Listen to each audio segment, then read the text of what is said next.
Jerusalem, Judea, August 6th, 70 AD. The largest religious sanctuary in the ancient world is on fire. The temple that took 46 years to build is burning. Roman soldiers sacrificed to their standards in the Holy of Holies. Outside, tens of thousands of people are falling, trapped, deprived of food, and sentenced to a brutal fate, with ancient historians claiming tolls up to 1 million. But before this apocalypse, this was the city God chose, a metropolis of 100,000 people, swelling to 400,000 during Passover. Herod the Great built the massive Temple Mount to prove his legitimacy. Rome destroyed it to prove its power, and used its looted gold to build the Colosseum. I'm Arthur, and today we're bringing Jerusalem back to life at its absolute peak, mere moments before it was consumed by fire and lost to time. This is the story of the city God chose, that Herod built, and that Rome destroyed, stone by stone. 37 BC. Herod the Great captures Jerusalem with Roman backing. But as an Idumean appointed by Rome, he has a massive legitimacy problem. So he does what insecure rulers do. He builds a monument so massive it transforms violence into divinity. He proposes a grand renovation of the Second Temple. To ease the priests' fears, Herod prepares every material in advance. He hires 10,000 workers and trains 1,000 priests as masons to work on sacred sections without violating purity laws. His vision? Transform the sloped Mount Moriah into a perfectly level 36-acre platform, the largest religious sanctuary in the ancient world. The engineering is staggering. The Western Wall stretches 490 meters and rises over 30 meters. The largest foundation stones weigh up to 300 tons, still remaining among the heaviest solid objects ever manipulated in human antiquity. How did they do it? Wood pilings driven into limestone, expanded with water to crack the stone. Massive cranes with human-powered treadmills to lower each block. Perfectly carved ashlar blocks laid dry, completely without mortar or molten lead, relying purely on their immense, crushing weight and micro-precision joints to ensure flexibility and prevent collapse during frequent earthquakes. The main sanctuary takes 18 months, but the entire complex takes 46 years. Covered in white limestone and gold, Josephus writes it looked like a mountain of snow from afar. Herod dies in 4 BC, never seeing it finished, but what he built becomes the beating heart of the Jewish world and the target that will seal Jerusalem's fate. The Temple Mount isn't just a religious site. It's a city within a city. During the 3 pilgrimage festivals, up to 400,000 pilgrims flood Jerusalem from across the Roman Empire. The outer plaza, the court of the Gentiles, is the largest public space in the city, where Jews and non-Jews alike gather. The court of the Gentiles becomes a bustling bazaar. Vendors sell souvenirs, food, and animals for sacrifice. Money changers sit at tables, converting Roman and Greek currency into Tyrian shekels, the only coins accepted for the temple tax, because they contain pure silver without the emperor's image. This is where Jesus of Nazareth would famously overturn their tables. But past this commerce lies the Sureg, a low stone barrier. Archaeologists have found its terrifying warning inscriptions in Greek and Latin. Any foreigner passing this point will be responsible for their own demise, and Rome gave Jewish authorities the rare right to severely punish anyone who crossed it. Inside, the courts ascend in sacred levels, culminating in the Holy of Holies, the chamber where the Ark of the Covenant once rested, now empty. The architecture surrounding it is breathtaking.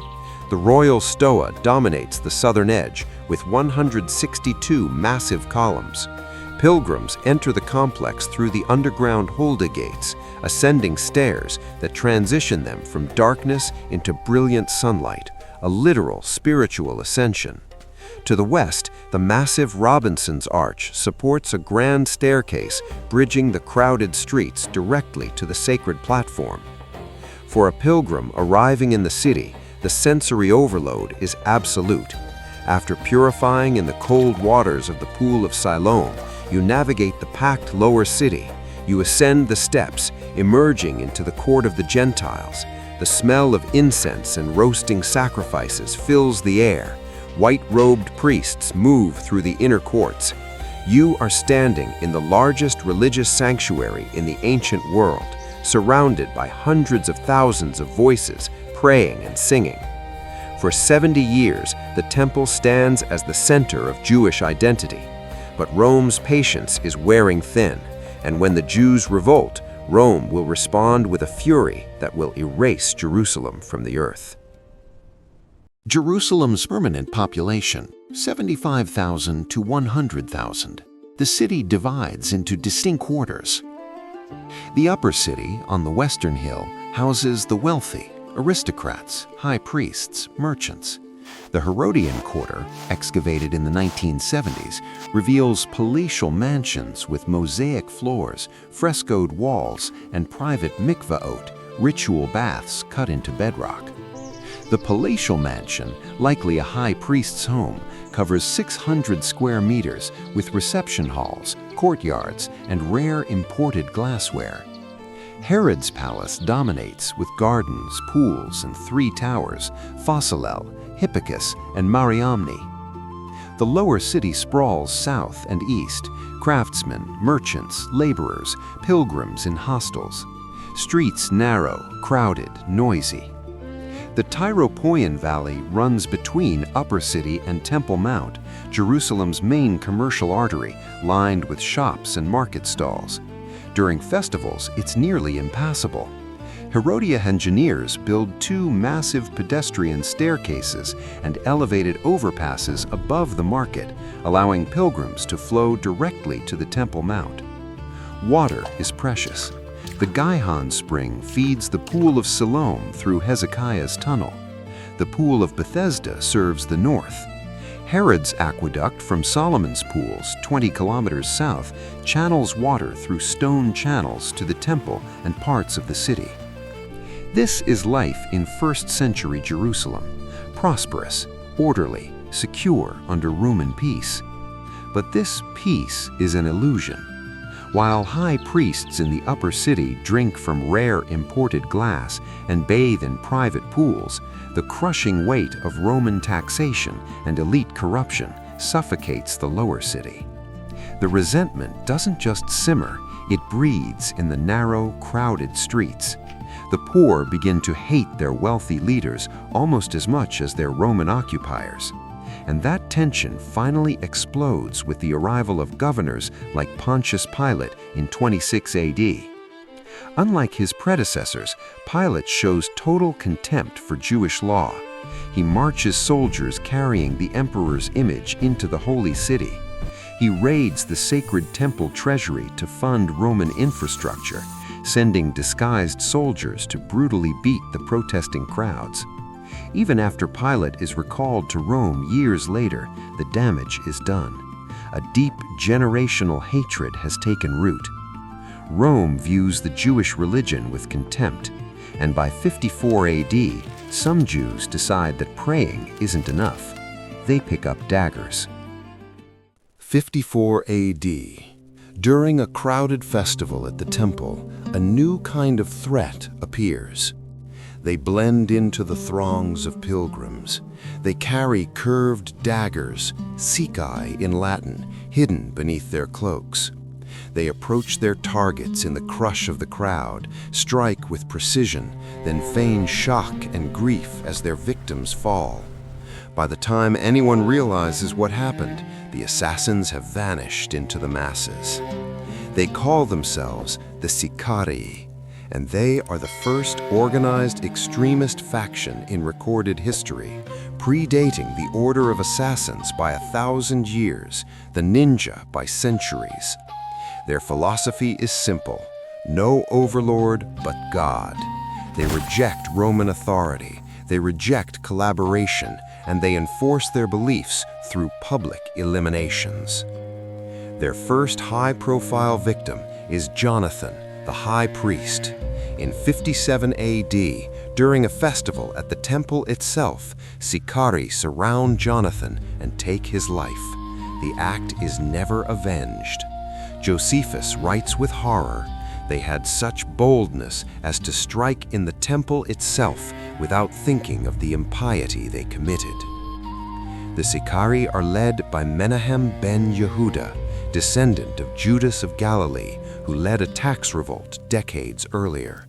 For Menahem, this is holy war. In 64 AD, the Sicarii escalate their asymmetrical warfare. Rather than risk open battle, they strategically kidnap the personal secretary of Eleazar, the temple captain and son of the high priest Ananias.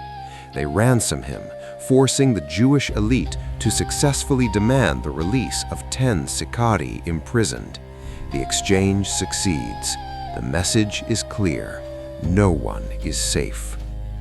By 66 AD, Judea is a powder keg. The procurator Gessius Florus, appointed by Nero, is even more corrupt than Pilate. He plunders the Second Temple treasury, claiming the money for the empire. Protests spread across Judea.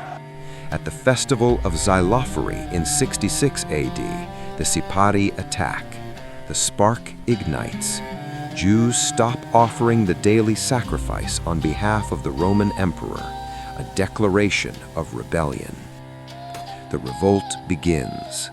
Multiple factions emerge: the Sicarii under Menahem, John of Gisala, Simon bar Giora, Eleazar ben Simon.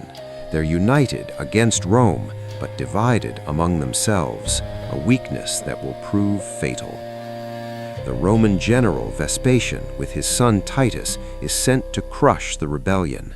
They systematically reclaim strongholds surrounding Jerusalem. In Galilee, the Romans capture a Jewish commander who will survive to document this entire war, the historian Josephus Flavius. Meanwhile, back in Rome, the empire is in chaos. After Nero's downfall in 68 AD, General Vespasian seizes the imperial throne. To consolidate his new power, Vespasian needs a definitive military victory.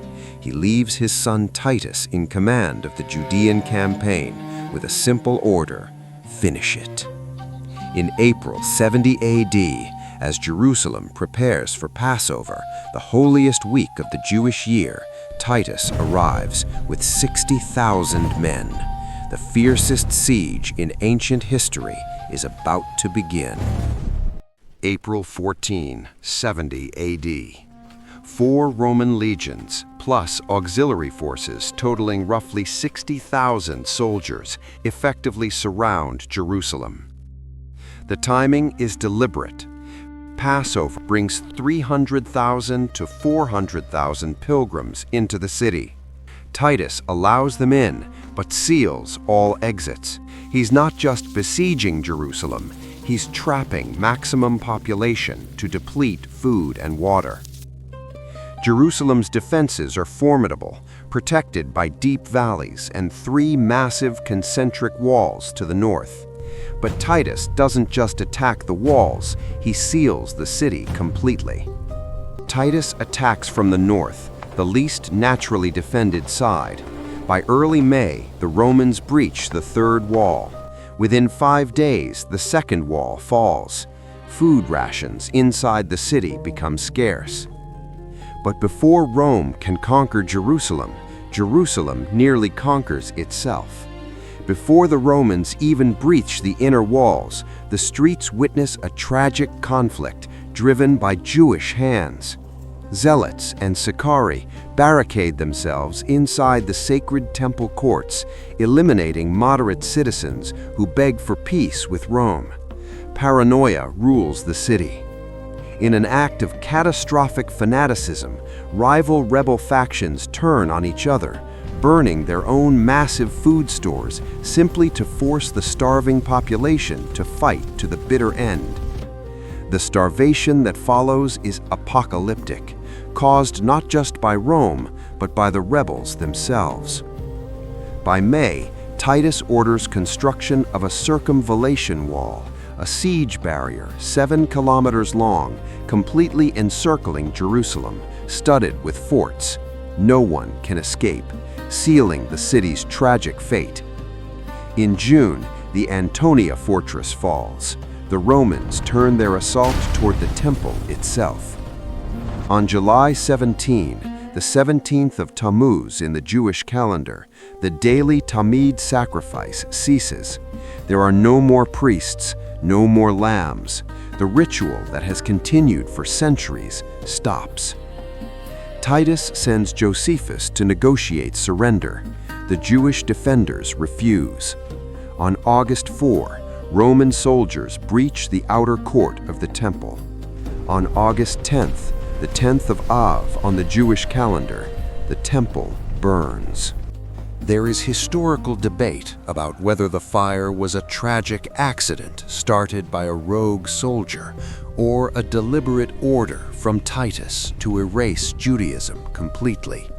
But the date carries a damning poetic tragedy. While fluctuating on the Roman solar calendar, within the internal logic of the Hebrew calendar, the 10th of Av is the exact same fateful day the Babylonians burned the first temple centuries earlier. The theological synchronicity was absolute. Josephus writes, "The Jews sent up a cry that matched the calamity.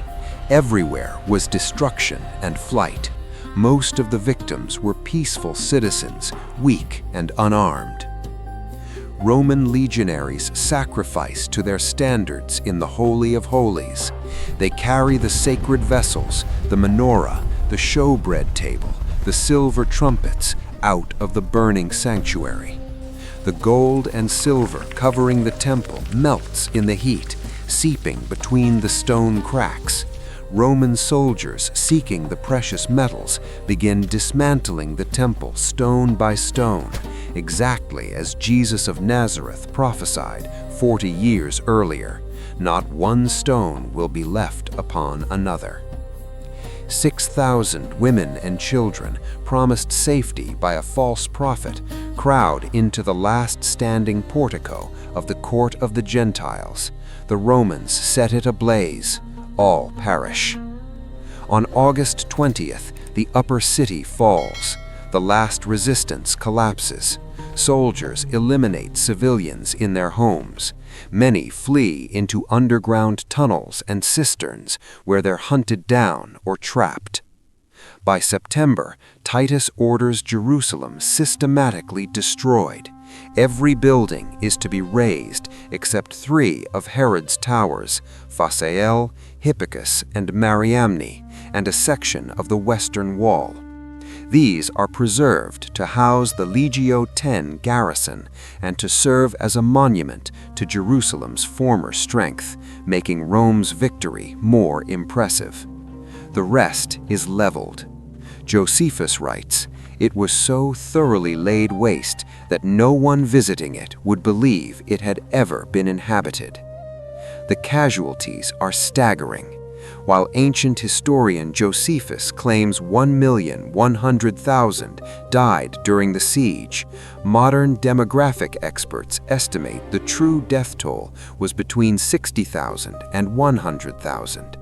Even with these revised numbers, it remains one of the deadliest sieges in ancient history, representing the systematic erasure of an entire metropolitan civilization. The survivors are sorted. The elderly and infirm are eliminated. The strongest and tallest are reserved for Titus's triumph in Rome. Males over 17 are sent to labor camps in Egypt or distributed across the empire for gladiatorial games. Children under 17 are sold into slavery. 11,000 prisoners die of starvation while awaiting their fate. John of Gischala is sentenced to life imprisonment. Simon Bar Giora is brought to Rome in chains, paraded through the streets during Titus's triumph, then thrown from the Tarpeian Rock, the traditional punishment site for enemies of Rome. Jerusalem, the city God chose, is erased. 71 AD, Rome. Vespasian and Titus celebrate a joint triumph, a public parade displaying Rome's greatest military victory. Hundreds of Jewish captives march in chains. Massive floats display painted scenes of the siege, the walls breached, the temple burning, the city in flames. The sacred objects from the temple are paraded through the streets: the golden menorah, the silver trumpets, the showbread table. Simon Bar Giora, the rebel leader, is dragged in chains before meeting his end. To commemorate the victory, the Senate erects the Arch of Titus. It still stands today near the Roman Forum. Relief sculptures show Roman soldiers carrying the menorah. Another relief shows Titus riding in a chariot, crowned by victory. But the triumph is more than symbolism. It's financing. When Vespasian seized the throne in 69 AD, Rome's treasury was depleted after the Civil War. He needed legitimacy, stability, and public support. The solution? Build something massive that would distract the population and declare Flavian dominance: the Colosseum. An inscription at the Colosseum, reconstructed by epigrapher Geza Alfoldi, reads, "Emperor Titus Caesar Vespasian Augustus ordered this new amphitheater erected from the spoils of war." What spoils?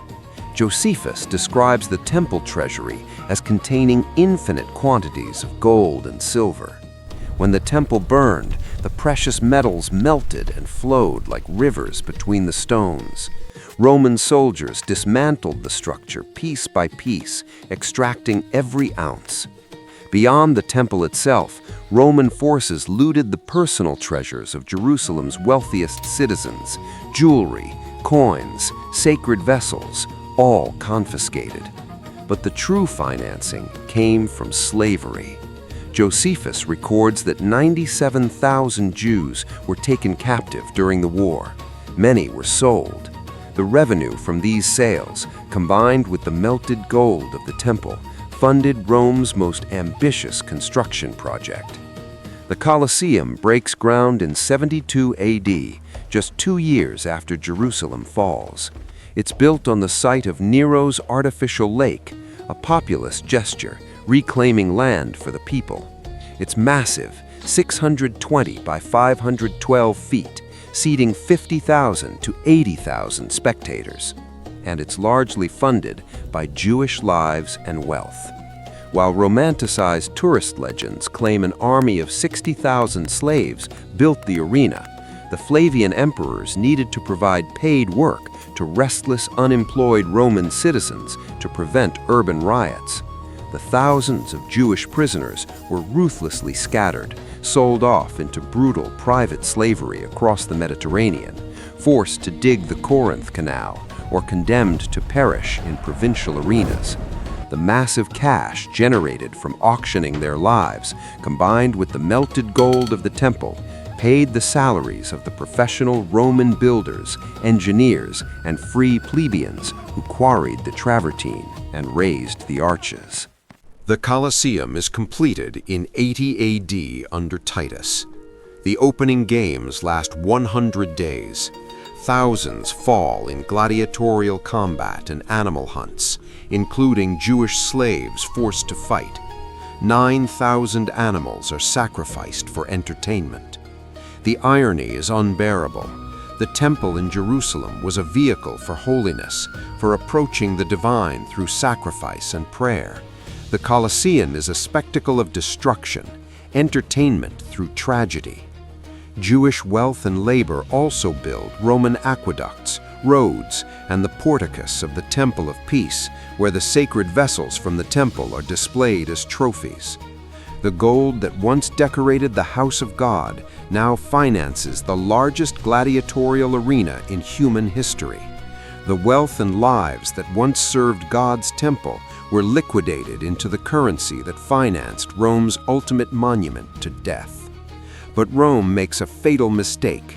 They assume destroying the temple destroys Judaism. It doesn't.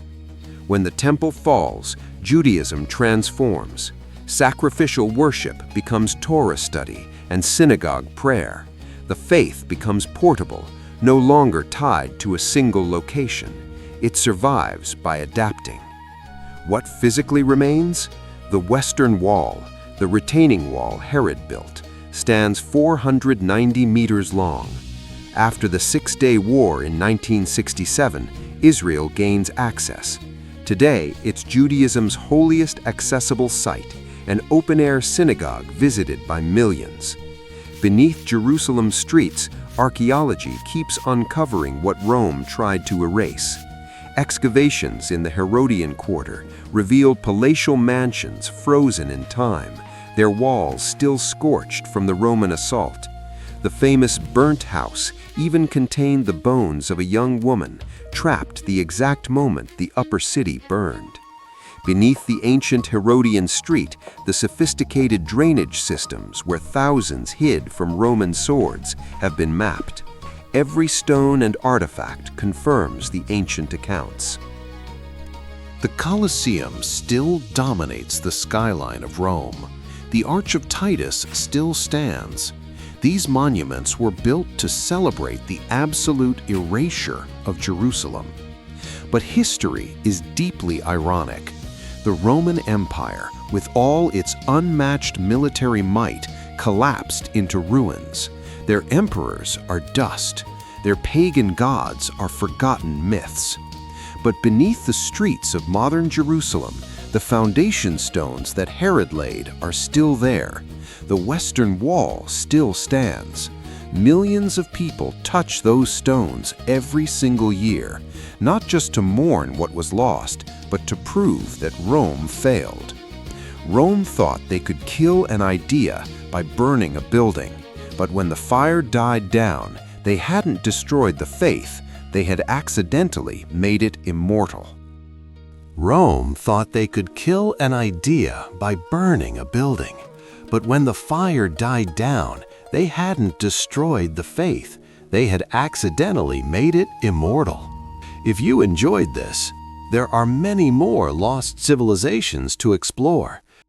Tell me in the comments, which city should I reconstruct next? See you on the next journey. I want to take a moment to thank the amazing channel members featured on the screen right now. If you'd like to support the channel, consider hitting the join button below.